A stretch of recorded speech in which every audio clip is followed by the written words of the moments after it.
Good morning, traders.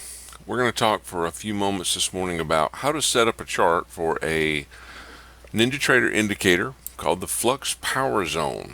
You will find this indicator is a longer-term trending timing tool.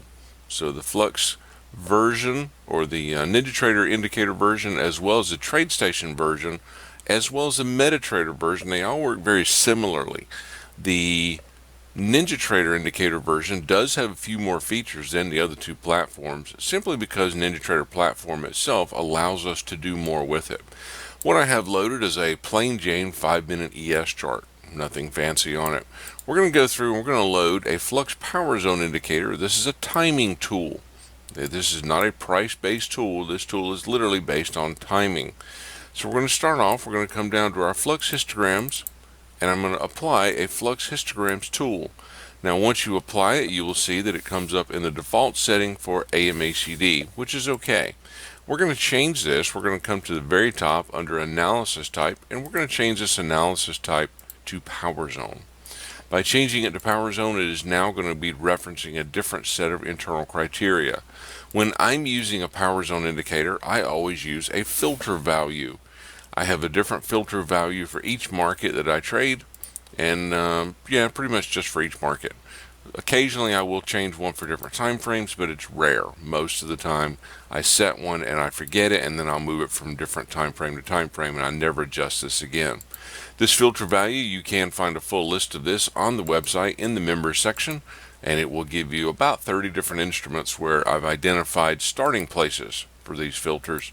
They are not an exhaustive list, and it is not detailed. It just gives you a good starting point for each of the markets that I have already identified. So as we're looking through this, I'm going to change this because this is an ES chart. We are looking at the S&P here. I'm going to change this to 0.9. The filter value helps to identify what we call a chop zone. And we're going to look at the chop zone here in just a moment. I use these chop zones a lot. I am going to continue to use the 120 here on the Power Zone MA filter. I don't change that. I am now going to come down to Shift Current Histogram. When it says Shift Current Histo, I'm going to change this to True. Okay, you have the ability to use this either way. If you use this in the false setting, I'm going to apply this to the chart. If you use it in the false setting, this would require you to scroll the chart backwards 7 days in order to see the current signals. If you shift it to True, it now projects that histogram forward on your chart for that same period of time. However, there is a limitation because NinjaTrader requires that the current price bar be on the chart.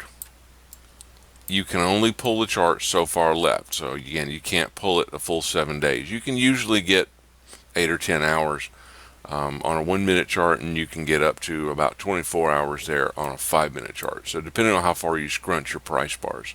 So there is a limitation. You can't see a full 7 days. It's on the chart. Again, NinjaTrader does limit the amount of distance that you can left click, hold, and scroll backwards. Okay, so again, when we're applying this to our chart, we want to keep that in mind. Now the filter value that I described earlier, let's go back to our indicators for a second.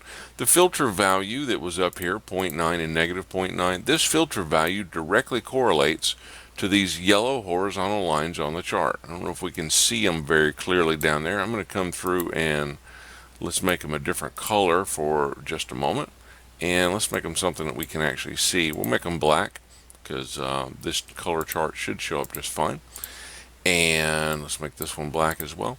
And again, these are simply filter areas. These areas are designed to show us areas where the market is expected to trend versus areas such as this brown spot on my chart where the market is expected not to trend. So the market does two things. It either trends or it chops around. The Power Zone indicator helps us to identify these areas where the market's really not expected to do anything. So by identifying this, if you are a trend trader, this tells you, well, I probably don't want to trade here. So it gives me the opportunity to know when I could just sit on my hands or walk away. It gives me a break throughout the course of the day.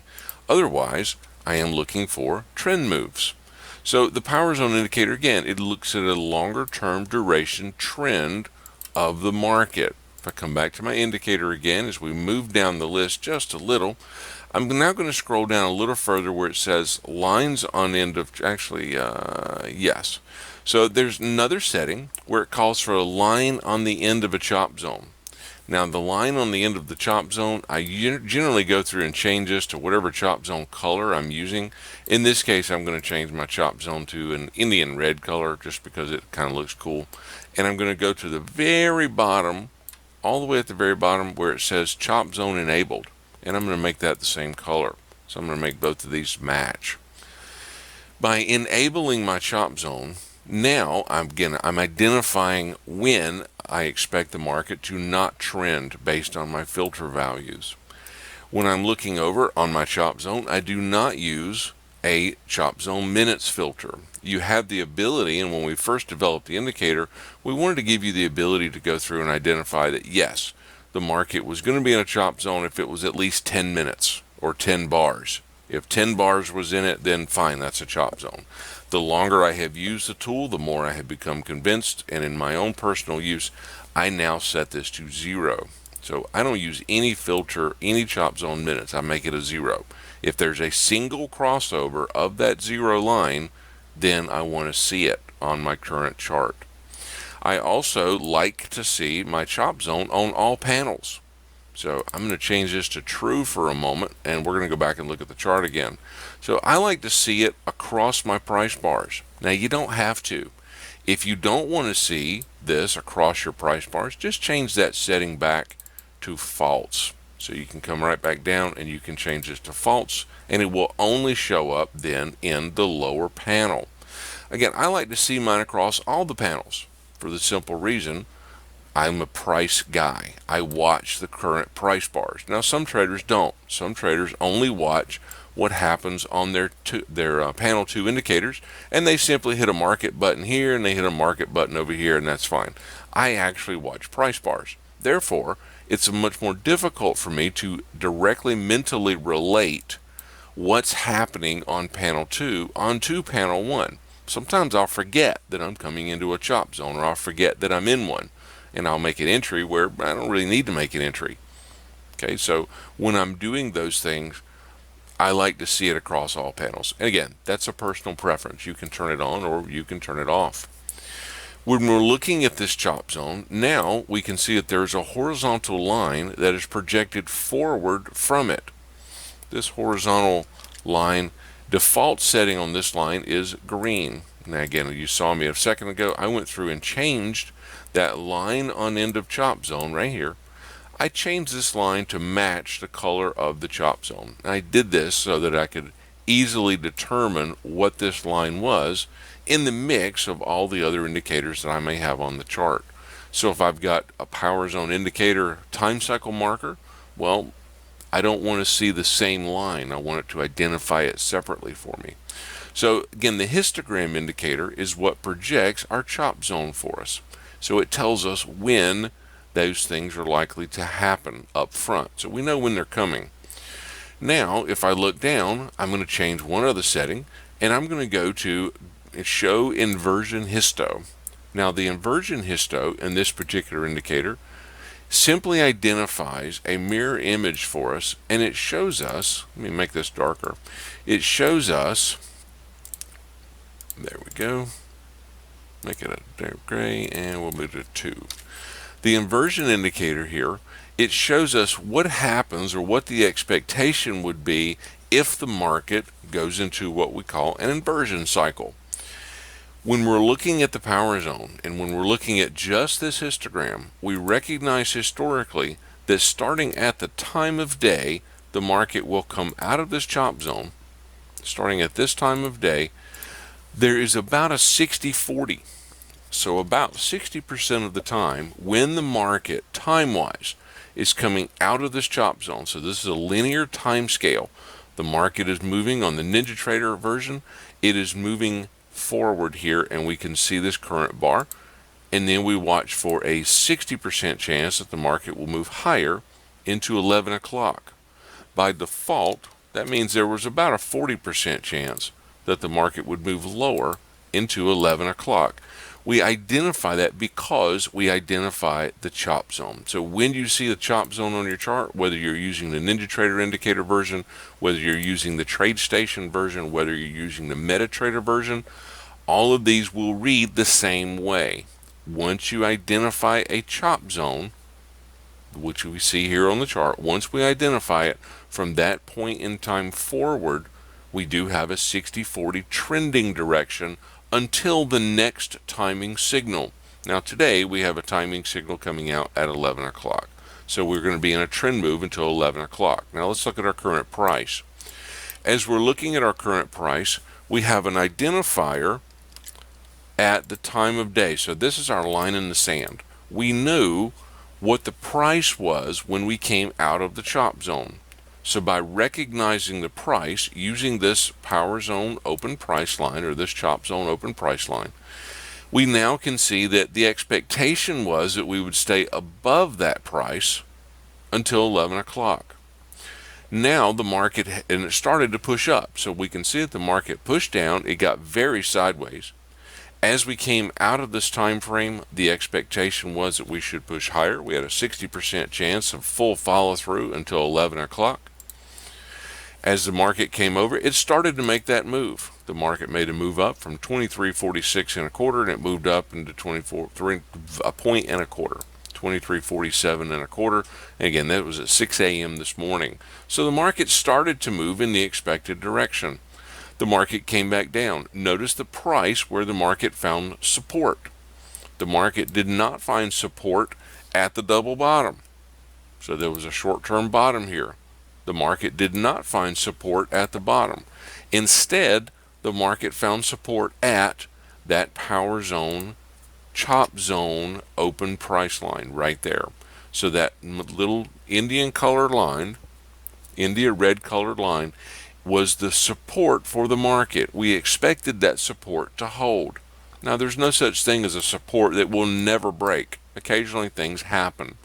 In this case, we see that the market began on time. We could easily identify that coming into here, the market was actually pushing down during a chop zone.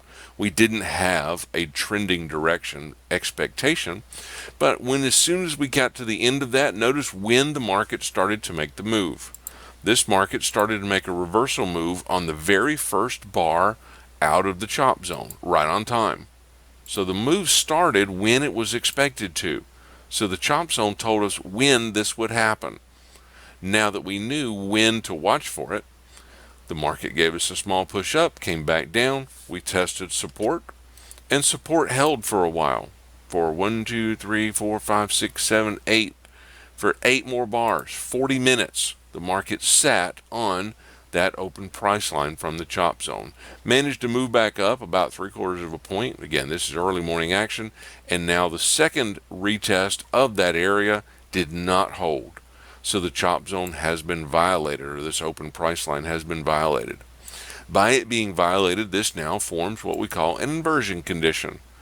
As soon as the market closed a bar below the swing low that occurred here, the swing low that occurred before the exit of the chop zone. So all of our time referencing goes back to right there.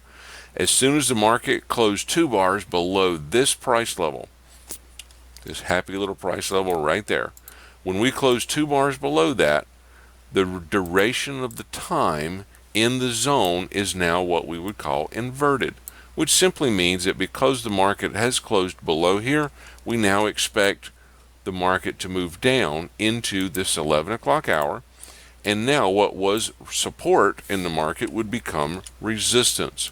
We now expect that this India colored line, this India red line at 23.46, we now expect that this would become resistance in the market.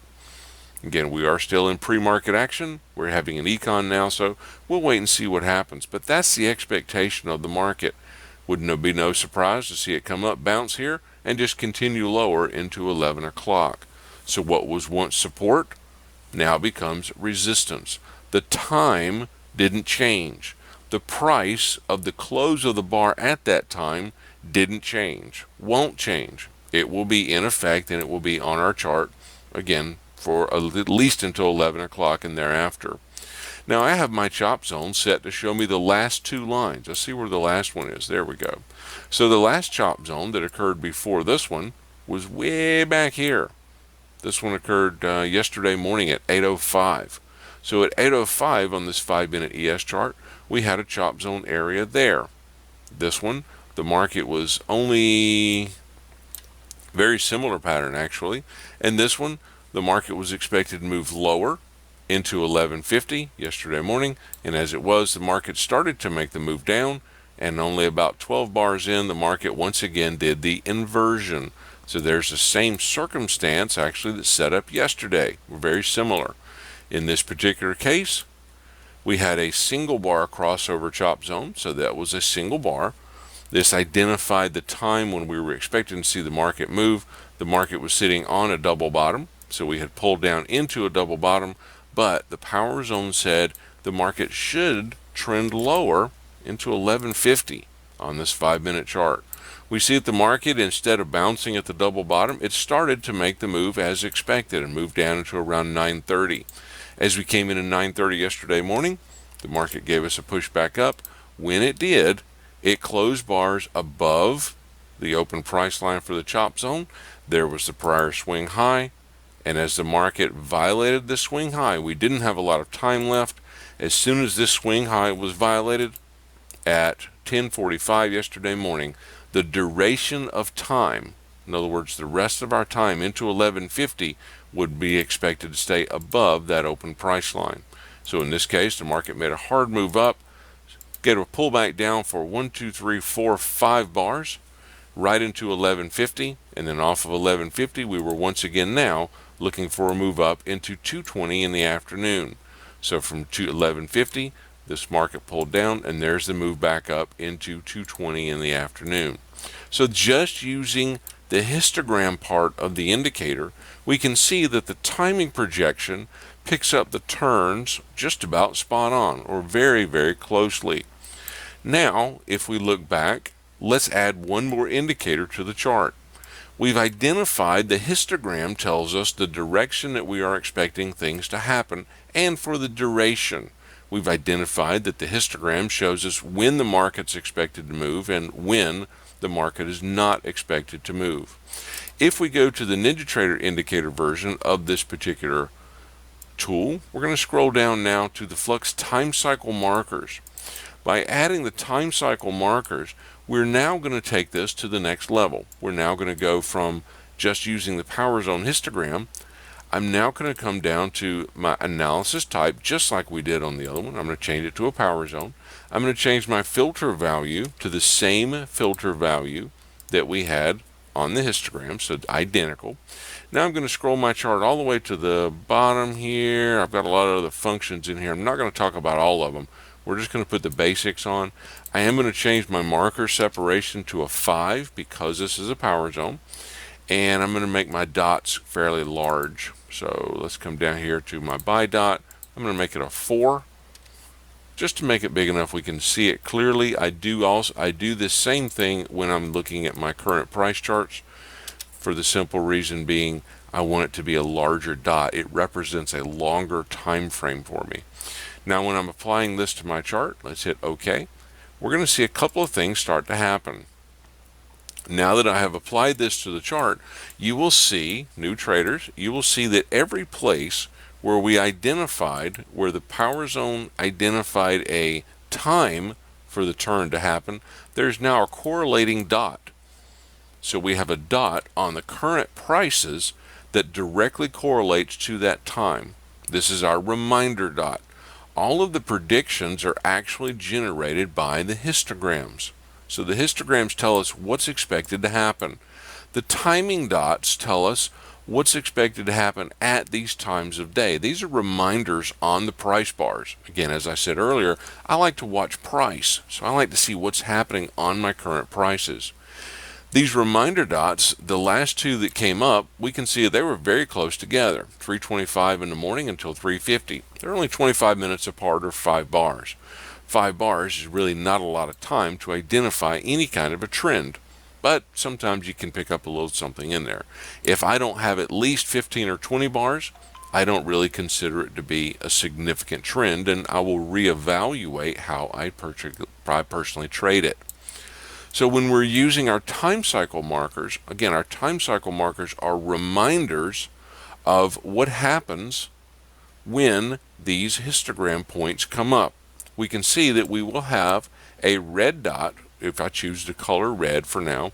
So I will have a red dot that will appear on my chart at 11 o'clock this morning. There's nothing I can do to turn that red dot on or off. I could turn it off, but I can't change it. So it is engraved in stone. It's going to happen at 11 o'clock this morning. We are going to get a sell. So when we're looking at the NinjaTrader version of this tool, the very similar thing happens over on a TradeStation version of this tool, with the exception with the TradeStation version, we are unable to project the histograms forward on the same chart as the price bars. So again, there are certain limitations with each platform that we develop for. The same applies to the MetaTrader version. On the MetaTrader version, we are also not able to project the information forward on the same chart as the price bars. Now, when we're looking at those two versions, let's go ahead and I'm going to change this back for just a second. By looking at the NinjaTrader version, the TradeStation version, or the MetaTrader version, we can see that everything on our chart goes gray. And if I scroll the chart back approximately 7 days from the current day, you will see there's a vertical black timeline. On some platforms, this is a vertical white line. The color of the line itself is dictated by the color of the axis. So whatever colors you have on your particular chart for your times at the bottom and for your prices at the right, that will dictate the color of this vertical line. If you're using a black chart with white letters, this is a white line. If you're using a white chart with black letters, this is a black line. Whatever the color of your axis numbers and letters are, that is the color that your line will be. So when you're using the power zone here for the TradeStation and for the MetaTrader, you will scroll your chart back until you see this vertical line. Now on TradeStation unfortunately does not allow, in their programming language, they do not allow us to project the line onto a subpanel. Okay, so this is a subpanel indicator. It's formed in panel 2. So on the TradeStation version, you must apply the line, or the line is with your vertical line alert tool. It is a show me indicator, and it does show up in panel 1. So on the TradeStation version, in order for you to keep up with the current times, you will scroll back and then you will have a line reference just above the top of the histograms. This line will automatically move all day long. So as we're looking at these times, this line is going to move with the current time on your computer or on your platform. The same thing applies to the MetaTrader version. So when you're looking at MetaTrader, you will find that this line, it does print on panel 2, and it will move with the chart. So as the day goes on, this is our reference line as to what is expected to happen throughout the cycle of this histogram. So on the NinjaTrader version, you will often find that I will scroll back. If I want to see further ahead than just a few hours, I will change to this methodology. When I do, I can now look ahead. This is looking into 10:50 tomorrow. I'll get a power zone sell signal tomorrow. I'm now looking all the way into Monday, and this is Monday night, or Sunday night rather, at 9:45. There's going to be a signal there. I'm going to get a 2:35 signal here. So I have signals that are occurring all over the place, okay, all the way into Monday morning. 11:30 we're going to get a power zone sell signal. 8:35 we're going to get a buy. So I have the ability, by using the non-shifted version, the version where I turn that off, I have the ability to look forward multiple days into the future and see when I need to show up at my computer, when I need to turn NinjaTrader on, or TradeStation on, or MetaTrader on. So I know when I need to show up in order to look for a trading opportunity. I don't really have to sit and stare at the chart all day long like we once did, especially if you're a trend trader. So the power zone indicator here for the NinjaTrader indicator version of TradeStation and or the MetaTrader will give you a longer look ahead of the market. It will As we said a little while ago, it will give you an expectation of trend, and there are some nuances around it that I highly recommend you spend some time and go through. In our resource center, you will find that there are multiple documents and videos talking about inversions and things to look for and stuff like that. You will find all kinds of cool information there. So again, power zone indicator, this is the basic chart setup for a power zone indicator for the NinjaTrader, TradeStation, and MetaTrader version. Okay, we can add other indicators to it. You will see as we're going through our class this morning that I do have other things. But again, there's our basic setup and our basic understanding of we are expecting a directional move to last for a period of time. These are typically not moves that last for 5 or 10 minutes. These are moves that will last for a longer duration. Now, when I'm actually using this for my trading, which I do each day, I actually look for multiple price-based opportunities to occur during this time frame. So I don't enter the market here and exit the market there. That's not the way I particularly use it. I will use this in conjunction with some really good price-based tools, overbought, oversold, support, resistance. I will use this again in conjunction with those tools, and I may take as much as 4 or 5 trades only in a predetermined direction. So the power zone indicator tells me the direction that I will trade for the next several hours. So I know up front I'm predisposed to a direction. I don't counter trend trade very well. Some folks counter trend trade really well. I don't. So I choose to trade with the trend, and my power zone indicator identifies the trend for me. So it does show me the trend of the market ahead of time, the expected trend of the market ahead of time, and then I know what to do with that trend once we're in it. And we'll be looking at those in future videos. So again, there's your power zone indicator basic setup. We'll look at some more advanced stuff as we continue to move forward.